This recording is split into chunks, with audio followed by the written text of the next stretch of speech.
Okay, so throwing on the wheel. You are going to start out by having some regular tools. You're going to have a bat. Now these bats have two different kinds. You have a 1 dot and you have 3 dots. You want to line it up with the 3 dots.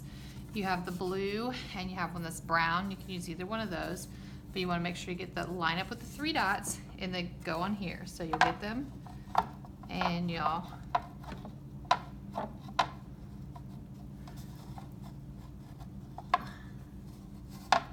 line them up on your bat. Then these turn off and on. There's a switch here that you can turn the wheel off and on, so you turn it on, and then it has a kind of like a gas. You can go fast and slow, and then you can just take your foot off the wheel and that'll keep it at the speed you need to be on. You'll also need some tools and some water. You have a sponge, a rib. I use both a metal and a wooden rib, and then you will need a needle tool that has a sharpened edge. And then you'll have your cutting tools, and then you'll have your clay. You want to have a dry bat. I got some water on there, so, and then you have an apron so you can keep stuff off your clothes. Now, first thing you want to do is you want to make sure that you're set up to where you can brace your elbows on your knees, and so you can higher or lower your seat, and then sometimes even like brace your elbow in here to where you have like a good surface. You don't want to be wobbly or too low to where you're up on top of it. You want to be just right to where you can kind of really maneuver and get yourself ready to go. So first off, you want to put your clay on it, and you want to start out with kind of like a gumdrop shape, and then the best you can kind of look to get in center, and you want to kind of pop it down the best you can in the center. Then get it good, and then you're going to, first thing you want to do is you want to center it to where it's not. See how it's kind of wobbly right now, and you have to have it centered. So you're going to put a little bit of water on it, not a lot, and you're going to put a little pressure, and I'm sealing it to the edge of the wheel. See how I sealed it right there? Because if water gets underneath, it's going to pop right off of the bat. So kind of seal it to the end of the wheel, and it's still wobbly. So what we're going to do now is we're going to stabilize one hand, whichever is your dominant hand. My dominant hand is my right, so this is going to be my stabilize. I'm going to push in and I'm going to pull down, and I'm going to do this until I'm going to use the force of it spinning around to, and just molding it back and forth to work it into where it's centered.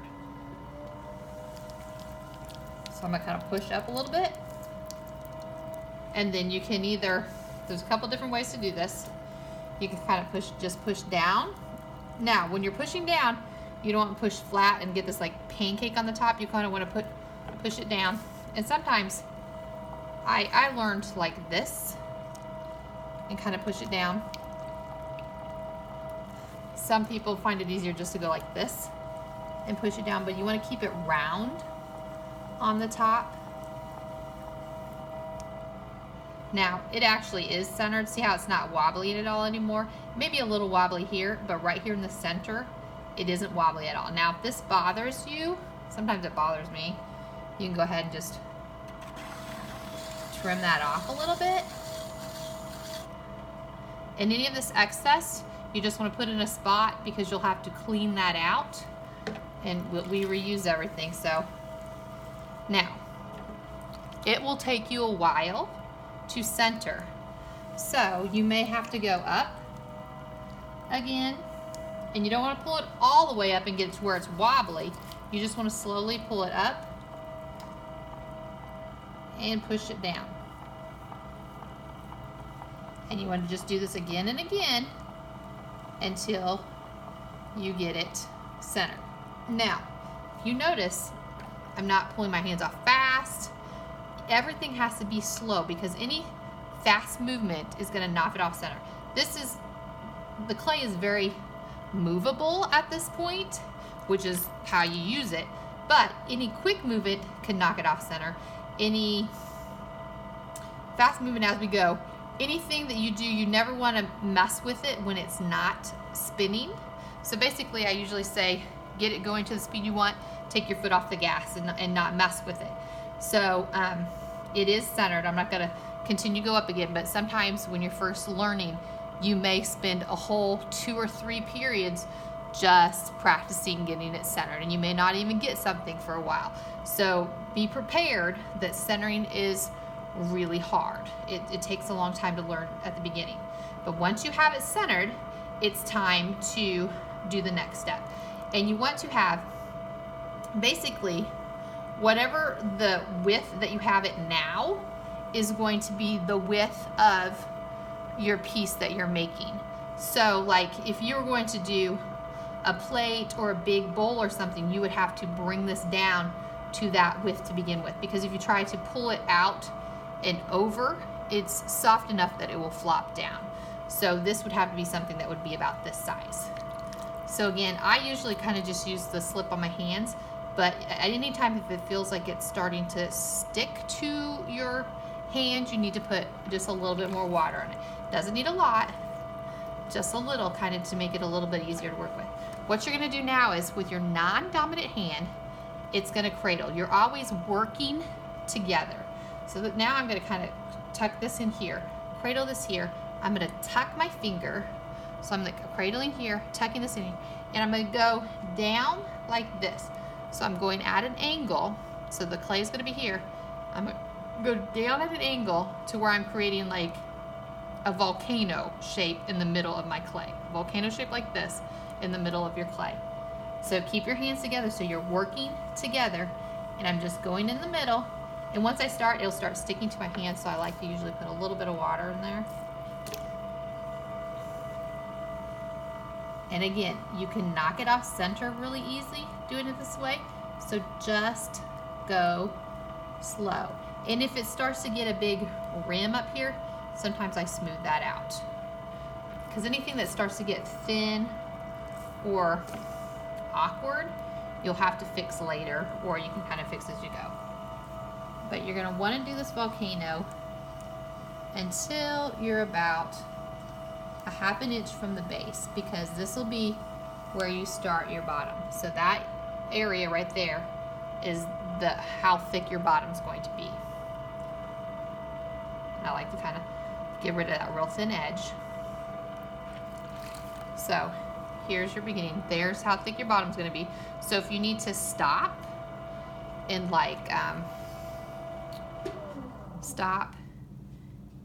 compare it like this, and then go here, and you can see, okay, I got about ½ an inch, so I'm good. Then don't put your hands on again until you've started it spinning. Then you're going to do the same thing, tuck your hand in here, and you're going to pull towards your hand. Now you're pulling that straightness of the bottom. So you're going to tuck your hand around, you're going to tuck your hand in here, and you're going to pull straight towards the bottom so you can create that edge of the cylinder. And usually I do this with one finger until I can get in with a couple more fingers, just because the clay is a little, it is a little heavy, so it takes a little strength, and you're just going to pull straight. Sometimes some people go down deep here and then they seem to go up a little bit, which you can fix a little bit with the rib, but you can't fix a real deep groove. So I kind of smooth it out a little bit, go back in, and continue to pull until you get your edge. So this is the base of mine. Now it has a little bit of a groove, and I kind of went down a bit at the edge. You can smooth it out here and kind of even it out with the sponge. Or if it's got a bit of an indentation, these are used for shaping. This could be for a thin wall, this could be for a rounded wall, but go in again. See, I'm bracing my elbows, and you can go in and flatten out that if you wanted to. And I usually do this. Sometimes it takes a little while to get used to it. Again, I'm saving this little clay for my slot bucket.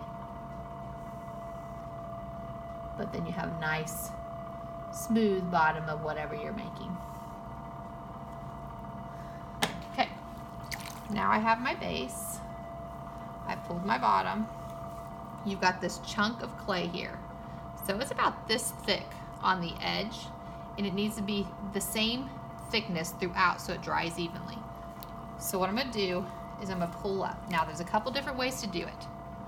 I prefer to make a fist, kick out my knuckle, and this knuckle stays in the groove, and basically I get clay here in this little, see this little hole right here, and I just pull up, and it slowly works, that bulge of clay slowly works up and gets thinner.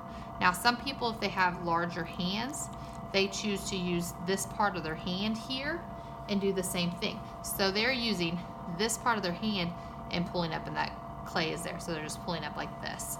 So you can either pull up like this, and this is kind of like if you're petting a cat really, really softly. It's kind of how I think of it. Or like I say, I use my knuckle. But your hands are all together, and you just slowly pull up. And see how that groove now? If you pinch too hard, you will pinch that whole chunk of clay off the top. Now, you want to start with the cylinder, and you want to pull up. Some people they start pulling out, and then it's going to get flappy, and then sometimes it'll just flop right over. So you want to pull up. You do all your shaping once you have built your cylinder. So you just slowly pull up until you've worked out all that excess. And a lot of times I'll like reshape it in between pulls. So you really want to have your walls to be the same thickness, bottom through the top, and so that if you want, you can do a little manipulation, but it won't be too thin. Now, I've done this for a while, so my top is not uneven, but a lot of you will find if you weren't quite centered and you started to pull up, one will be higher because one side had more clay to pull up, so it'll pull up and it'll start being uneven. And you'll need to trim. So when you go to trim, you're going to basically, this is like the clay side right here. This is like your clay side. You're going to kind of not pinch it, but you're going to kind of cradle it here. You're going to take this along the edge and slowly poke it in until you touch your finger. While it's going, not while it's stopped. And you'll do that until you touch your finger, and then you'll cut off that uneven source. Then usually after you do that, you're going to want to pull up at least one more time to kind of even out that surface.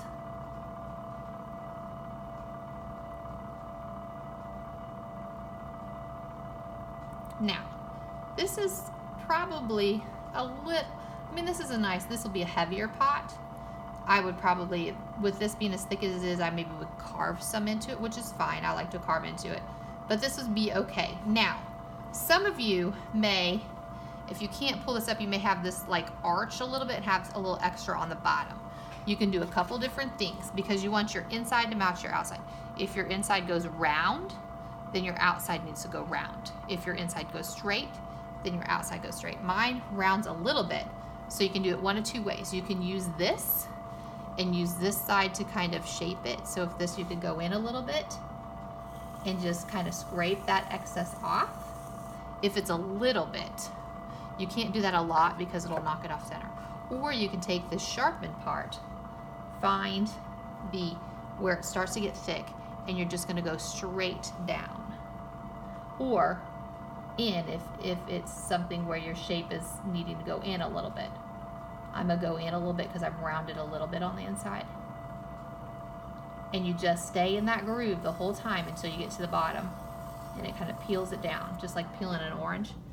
Oh, and then go underneath it, and then just just kind of slice it and pull it off.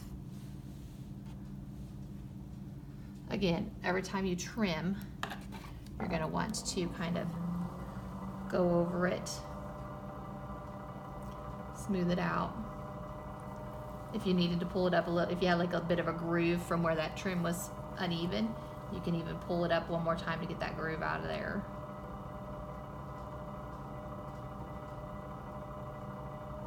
Now, this would be fine because it's a basic cylinder, it goes straight up. If you wanted to do shaping, here is when you would do the shaping. So you have a cylinder, and shaping is just a issue of like push-pull of weight.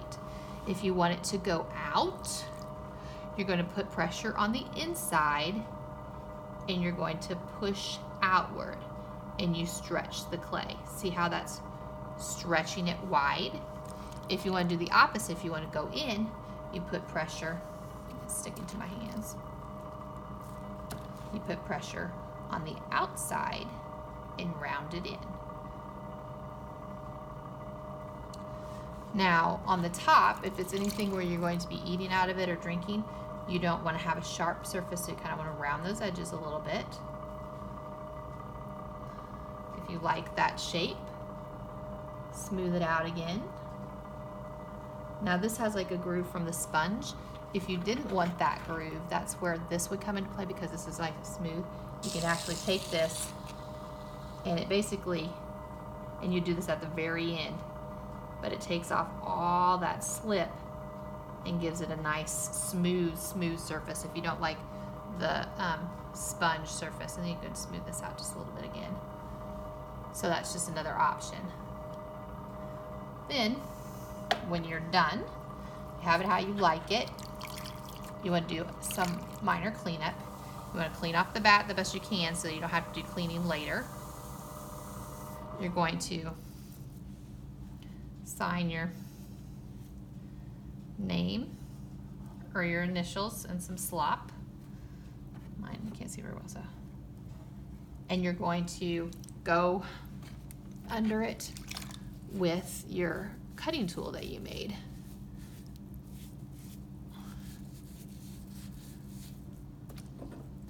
So you're going to take these, hold them in your hand. You want to get it tight as you can underneath. You want to do that a couple times. This will help it dry and help it come off the bat. Now, obviously I messed up my name, so I want to just clean this off again real quick.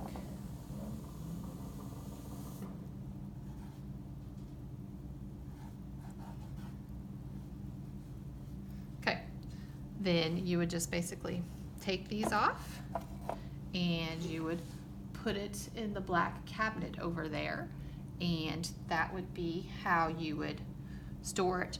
You want to cover it up the first day because you have to trim a foot, which I'll show you later.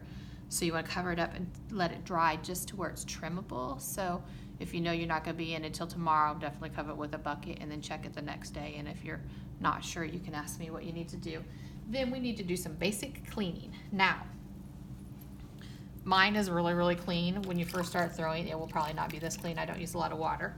But how we're going to clean this year is we're going to wipe down clean on the wheels, and then on Fridays, every other Friday, one class is going to do one Friday, the other class will do the next Friday. But all slop, like this stuff, you're going to throw in the slop bucket so you get it all out. Then you're going to take the best you can with your, if you have some water that's halfway decent, just clean these off the best you can. These actually come out. You can come out, wipe them down. These pull out here, so you can pull this out here. And again, you will probably have more water than what I had, but you can just wipe these down. I have some dish towels this year that you can just kind of wipe them off with. But we're not going to take them to the green buckets to superwash until Fridays. So as long as they're halfway decent, they don't got a lot of clay or water sitting in them, this will be fine. You will take your tools. Give me a sec. You'll take your tools, and we have these buckets here that everybody's going to, like about one per side of clay, and I have you guys organize out, but you take your tools and you'll clean them because we don't do any cleaning in the other rooms. So you'll just clean them out real good, clean them off, you know, clean this off. It's hard to do with one hand, but clean it off, dry it off, put it back where you got them in the cabinet. All of them need to look nice and clean. Dry them down, put them away. Then this will, I don't want to dump this in here with that. Wipe these down, and then you'll dump these in here. If you need to use, if your water's really, really dirty and you need to kind of clean your sponge in here and then wipe off your wheel from there, you can do that. Just, it needs to be pretty clean so that it's just not standing. Then these, like your slip, we should have a slop bucket over here, I believe. And I'll have like our wedging station good to go. But like I said, you'll take your clay with your name. You can already see somebody's got here. Put a bucket over it and have it ready to go. My plan is to have first hour or second hour in this area, third hour here, and then as you go, you take them off, you put your foot on, and then we can store them in the cabinet area there. When you're done, you will unplug it, you will turn it off, you'll put your little gas thing here, and you'll put your stool up on top and put your stuff away. We will take the buckets, because this bucket will work for all three of these, all four of these wheels, and then there'll be another bucket for the other set. And you'll take your bucket, and actually I'll walk you through. You'll grab your bucket, you will go out this door, and I've been told these doors stay open, but I have a key if you want to take a key. And actually look, they are open. So, and you will go out here, and hopefully this won't be as crazy to walk through. And through this door here, and if you want to take a partner, you can. And then you just dump it in the ditch over there, and it'll drain out. Make sure you don't dump any needle tools. I found a whole bunch last year when I was walking through the ditch taking pictures for photography. And then you just come back here and put your stuff away and do your thing. And that is throwing on the wheel and wheel cleanup.